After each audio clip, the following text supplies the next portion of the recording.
Bonjour, je m'appelle Frédéric Moore, puis aujourd'hui, je vais vous présenter mon projet de maîtrise fait sous la direction de Philippe Nollet et Angélique Dupuche, qui s'intitule Que révèle la cartographie par le mobile sur la dynamique spatiale du être. Donc, comme contexte, depuis plusieurs décennies, il y a un dépérissement de la santé ainsi qu'un déclin de la productivité de l'érable à sucre qui est observé au sein des forêts tempérées du nord-est américain. Durant cette même période, la proportion de hêtres à grandes feuilles dans les érablières a augmenté significativement, surtout au niveau de la strate arbustive. La prolifération du hêtre au départ de l'érable à sucre, c'est problématique économiquement, car la valeur de l'érable à sucre est bien supérieure à celle du hêtre à grandes feuilles. Puis, c'est aussi un enjeu écologique pour plusieurs raisons. Entre autres, le hêtre est affecté par la maladie corticale du hêtre et il inhibe la régénération des autres espèces lorsqu'il domine le sous-bois. La dominance des Golden Hêtre en sous-bois, ça a déjà été le sujet de plusieurs études qui ont identifié pas moins de 8 facteurs pouvant y contribuer, comme sa plus grande tolérance à l'ombre et aux sols acidifiés comparé à d'autres espèces. Cependant, malgré les nombreux facteurs qui ont déjà été identifiés, le mécanisme qui déclenche cette dominance à l'intérieur même des peuplements, il demeure incertain. Pour notre projet, on voulait se pencher sur deux facteurs déjà identifiés, soit la relation entre l'égaux d'être et la densité des armatures d'être, ainsi que leur réponse à l'ouverture du couvert, mais sous un nouvel angle. Donc, il y a déjà des relations spatiales qui ont été établies entre l'égaux d'être, les armatures d'être et l'ouverture du couvert. Cependant, ces relations y ont été établies en utilisant un échantillonnage traditionnel, voulant dire, surtout pour la caractérisation de la régénération, de mesurer des petites parcelles, des très petites parcelles fragmentées, prises dans plusieurs peuplements différents, pour ensuite combiner le tout et extrapoler les relations à grande échelle. Notre questionnement, c'est est-ce qu'on retrouve ces relations spatiales si on échantillonne un peuplement complet, donc à l'échelle à l'échelle du peuplement? Puis, euh, si on échantillonne un peuplement comme une base de données unie, désolé. Puis, c'est quoi l'échelle optimale à laquelle caractériser la régénération? Cette échelle optimale-là n'est pas vraiment connue. Le défi rencontré en voulant étudier ces facteurs-là sous un nouvel angle, c'est que quantifier puis étudier la régénération dans un inventaire forestier, c'est une tâche très complexe, très exigeante en termes de main-d'œuvre, puis ça implique un haut degré d'incertitude. Pour surmonter ce défi, on a utilisé le lidar mobile pour cartographier des peuplements forestiers. Comme objectif, c'était premièrement de mieux comprendre comment la dominance du hêtre se développe à fine échelle, donc au sein des peuplements. Puis, deuxièmement, on voulait développer une nouvelle méthode de caractérisation de la régénération grâce au lidar mobile terrestre, qui va nous permettre d'effectuer des analyses spatiales à différentes échelles sur des peuplements entiers, ce qui va nous permettre de tenter d'identifier l'échelle optimale à laquelle caractériser la régénération.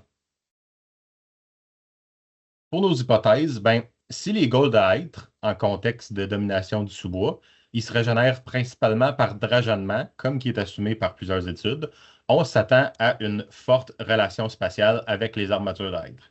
Puis aussi, si les Gaules ont une réponse intense à l'augmentation de la lumière, on s'attend à une forte relation spatiale avec l'ouverture du couvert. Comme dispositif, j'ai cartographié 11 sites au total avec le lidar mobile terrestre dans la région de l'Outaouais du Québec, environ entre Montréal et Ottawa, comme illustré ici.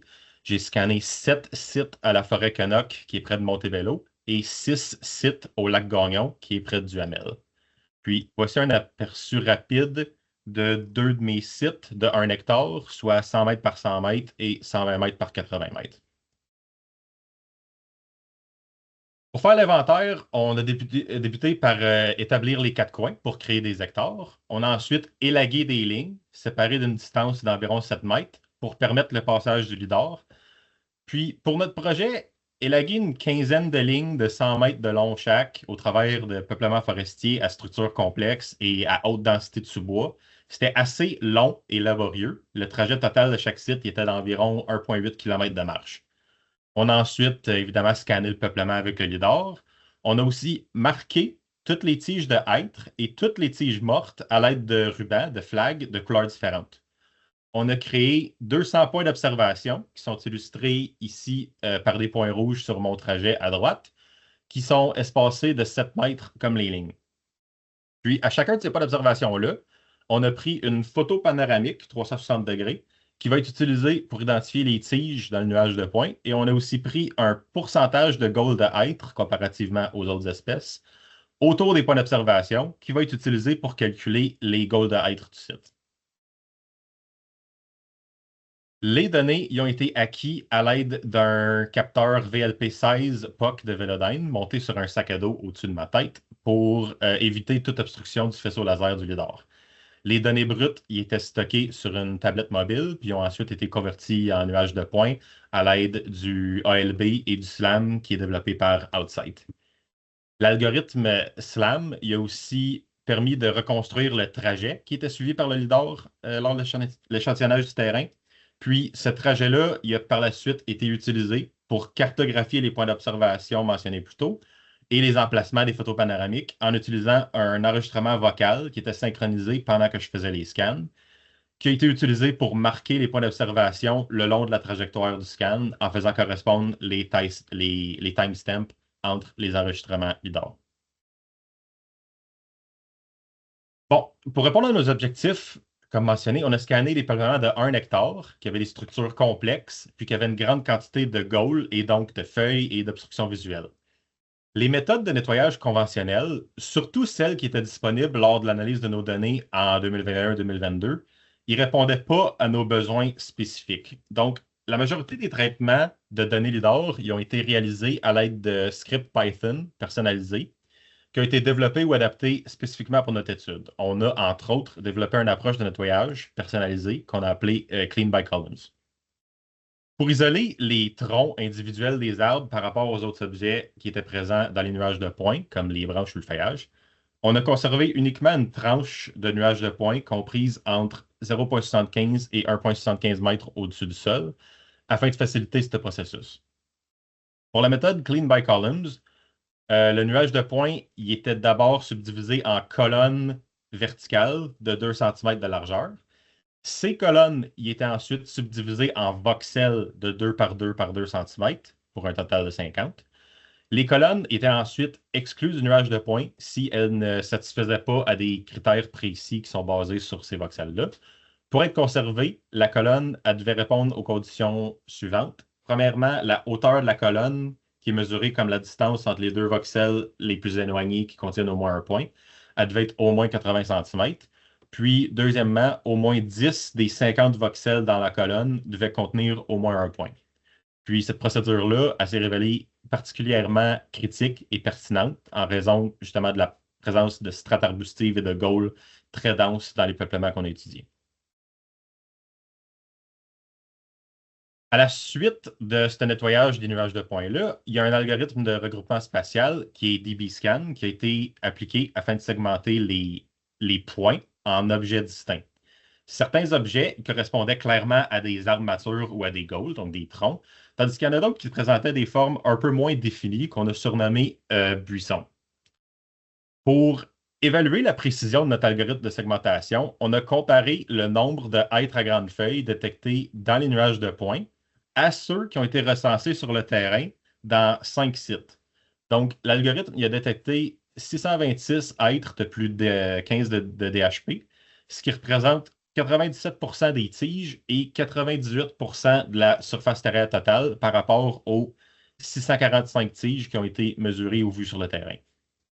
Les individus manquants, c'était principalement des arbres de petit diamètre avec un angle prononcé par rapport au sol, autrement dit des arbres penchés, ce qui est une limitation connue de notre approche de segmentation puisqu'on se base sur des colonnes qui sont perpendiculaires au sol. Donc, ces tiges de hêtres manquantes, ils ont été vérifiées puis ajoutées manuellement à la base de données pour faire sûr que chaque hêtre présent au sein de nos sites était inclus dans les analyses. Comme mentionné plus tôt, le processus de segmentation a généré plusieurs classifications qui nécessitaient une vérification manuelle pour s'assurer qu'aucun arbre mature a été omis. Le problème le plus fréquent concernait les arbres matures qui étaient regroupés dans un grand amas de points qu'on a classifiés comme des buissons, comme mentionné plus tôt. Donc, chaque objet, à l'exception des gaules, ils ont été inspectés visuellement pour confirmer sa classification.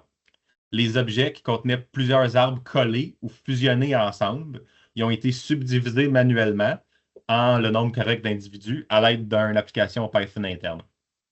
Le DHP de chaque arbre a été estimé à l'aide d'un algorithme qui utilise les données brutes du lidar. Donc, c'est une technique basée sur les frames et plus spécifiquement sur les arcs du lidar, ce qui évite le bruit qui est introduit par le processus SLAM et ça permet des estimations précises, même pour les petites tiges. Puis, toutes les estimations de DHP pour les arbres matures ont été examinées et corrigées si nécessaire pour garantir l'exactitude des mesures. Donc, avec tout ça, on a finalement localisé et calculé le DHP de tous les arbres matures des sites qui totalisent 8455 arbres. Pour notre projet, on avait besoin de surmonter un défi commun de l'utilisation du lidar en milieu forestier, soit l'identification d'espèces d'un tronc segmenté dans un nuage de points. On avait besoin d'identifier tous les hêtres et tous les arbres morts dans nos nuages de points afin de pouvoir calculer la surface terrestre en hêtres et en volume mort, localiser et d'effectuer des analyses spatiales. L'identification des hêtres matures et des arbres morts, ça a été fait par une sélection manuelle de points dans les nuages de points. Donc, ce processus, ça reposait sur l'utilisation de notre trajet suivi par le capteur LIDAR lors de l'échantillonnage sur le terrain, ainsi que les points d'observation et les photos panoramiques aux 360 degrés prises le long de cette trajectoire. Les arbres aperçus sur les photos ont été localisés manuellement dans le nuage de points et leurs coordonnées y ont été identifiées à l'aide du logiciel CalCompare. Donc, on peut voir ici un exemple sur les deux photos à droite. J'ai le point d'observation 116 au sol où j'ai pris une photo panoramique. Je peux retrouver ce point-là dans le nuage à l'aide de mon trajet LIDAR et il reste à bien aller identifier les hêtres qui sont flagués en rose en comparant le nuage aux photos et en cliquant sur les bonnes tiges. On a donc identifié tous les hêtres et tous les tiges mortes dans nos sites, dans les nuages de points, grâce aux photos et aux points d'observation, comme illustré ici.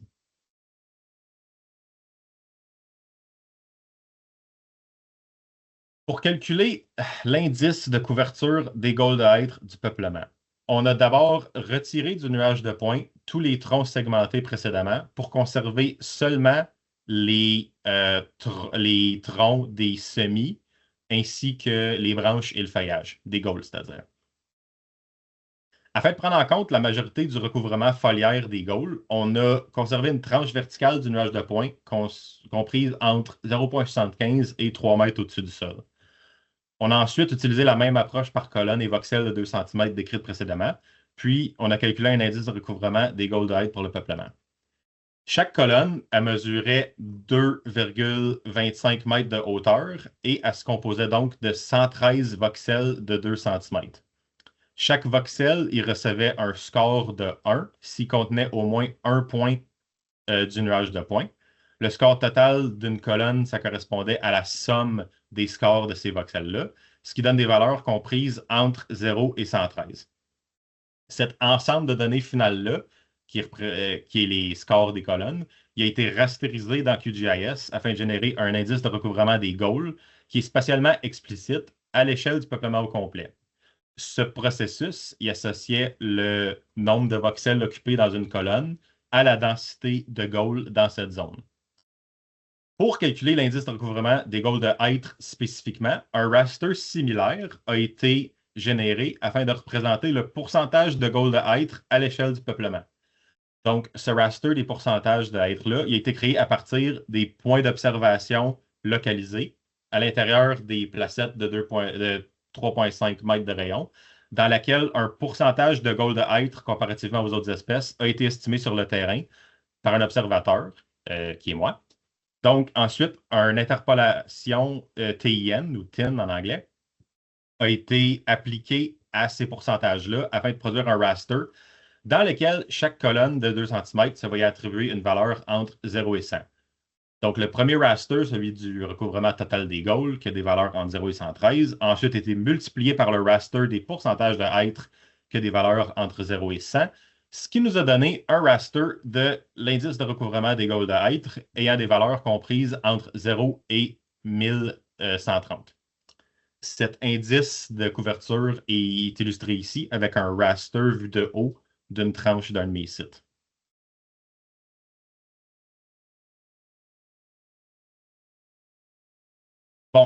Donc, afin de corroborer l'indice de recouvrement des Golden hêtres, qui est une mesure non conventionnelle, on a calculé la surface terrière des Golden hêtres.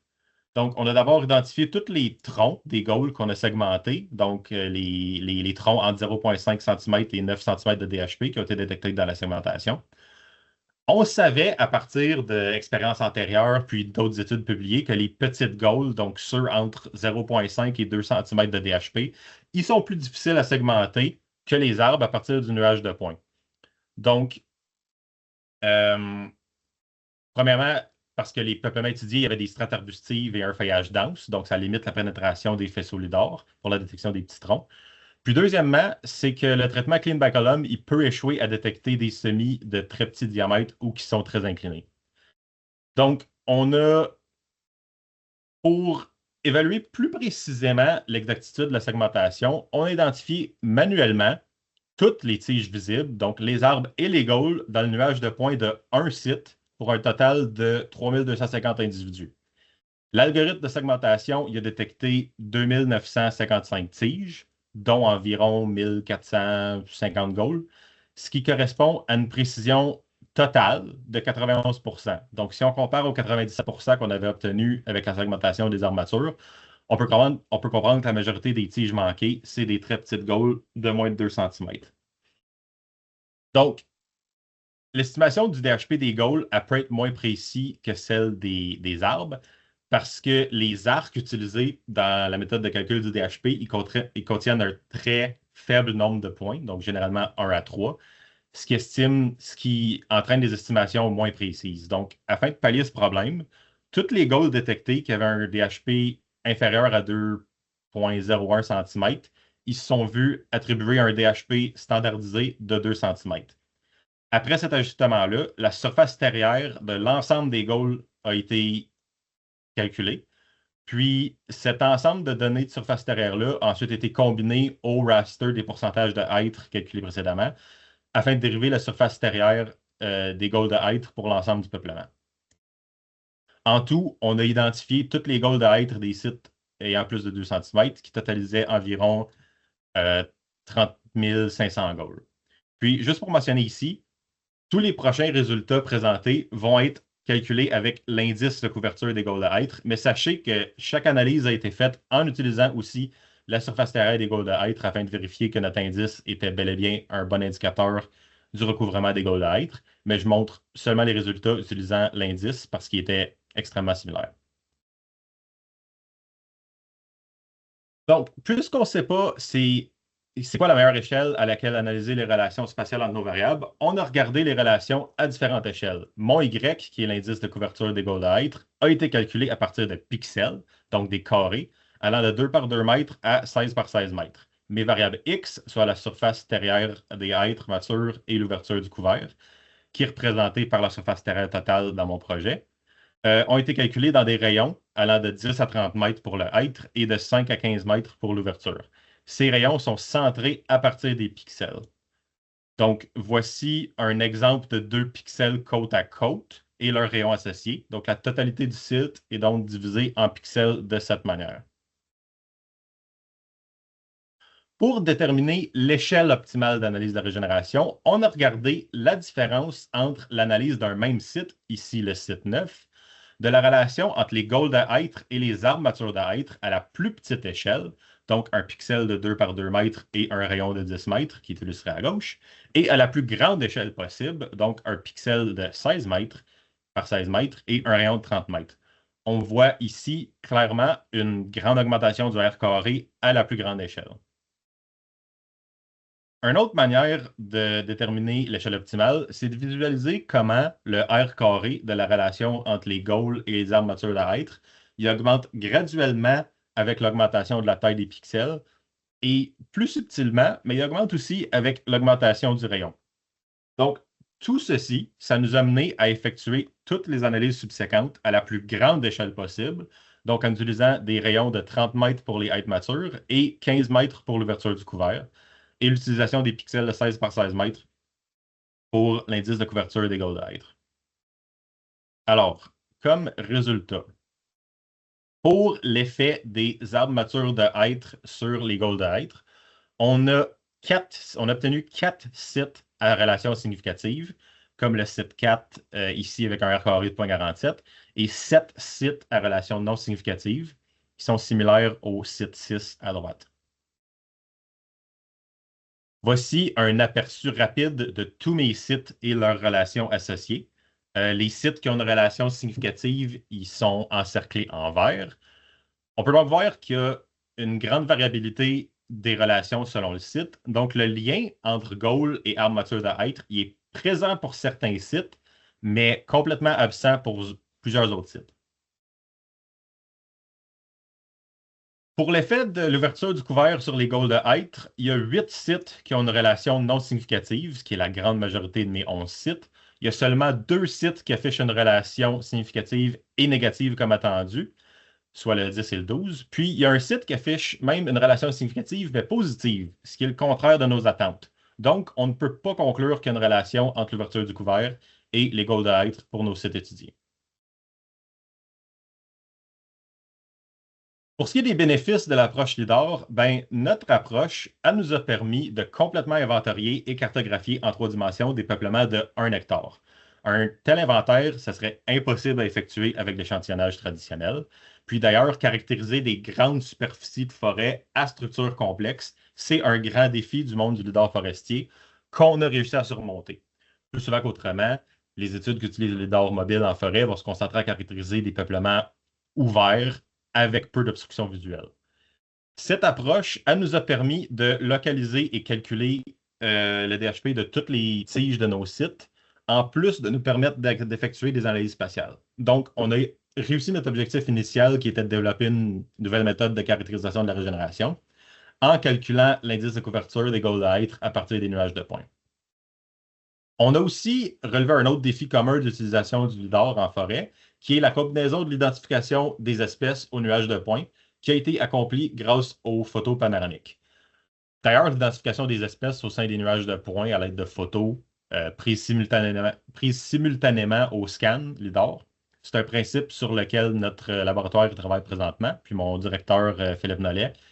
Il va vous faire part de nos avancements de la dernière année là-dessus, comparativement à ce qu'on a accompli ici il y a quelques années. Pour ce qui est des limites de l'approche, ben, c'est définitivement le temps et le travail nécessaires à la préparation du terrain et surtout au traitement des données. L'échelle optimale pour établir les relations spatiales, elle est rarement connue. Ce qu'on a pu accomplir avec l'utilisation du LIDAR, c'est d'évaluer nos relations à plusieurs échelles pour tenter de trouver cette échelle optimale d'analyse-là de nos variables. Cette évaluation à plusieurs échelles, ça nous a aussi permis de renforcer notre résultat principal, qui est l'absence de relation entre nos variables, en nous assurant que cette absence-là n'est pas causée par l'évaluation de certaines variables à la mauvaise échelle. Dans notre cas, ce qu'on peut ressortir de nos résultats, puis de nos analyses, c'est que plus on agrandit l'échelle à laquelle on calcule nos variables, plus la force des relations augmente. Donc, en gros, qu'est-ce que nos résultats nous ont appris sur la prolifération ou la dominance des goals d'être? Ce que notre étude nous apprend, c'est que c'est pas vraiment clair qu'une forte densité de être mature, ça mène à une forte densité de goals de être en sous-bois. Ce qui a été observé à une échelle précédemment, en utilisant les inventaires de petites parcelles fragmentées de plusieurs peuplements, n'est pas nécessairement observé à l'échelle de nos analyses à l'intérieur des peuplements. Nos hypothèses n'y ont pas été confirmées. On n'a pas trouvé de lien entre goal de être et ouverture du couvert au sein de nos sites, contrairement à nos attentes. Une explication potentielle de cette absence-là, ça serait la mortalité récente des arbres. Ce que je veux dire par là, c'est qu'il y avait beaucoup d'êtres morts sur pied au travers de mes sites. Puis, on sait que les trouées, c'est un phénomène dynamique et temporel. Puis, le LIDAR nous donne seulement un portrait immédiat de la situation. C'est donc possible que les trouées de certains pixels de mes sites ils soient si récentes qu'ils n'ont pas vraiment eu le temps d'affecter la croissance ou la densité des goals d'être. On s'attendait à une forte relation spatiale entre les goals d'être et les armes matures d'être. Ici, 4 sites sur 11 étaient significatifs. La relation a donc une faible occurrence et elle varie considérablement selon le site. Mais cette faible occurrence est contre-intuitive. Si les arbres matures d'être ils se reproduisent majoritairement par drageonnement comme assumé, avec un rayon d'influence limité, on devrait trouver une forte relation dans chaque site. Tout ceci, ça nous mène à croire que la régénération sexuée, ça a un rôle beaucoup plus important que précédemment assumé. La prolifération du être, ça va donc aller sur des plus grandes étendues et s'établir de manière beaucoup plus aléatoire grâce à la dispersion des semences par le vent et par les animaux.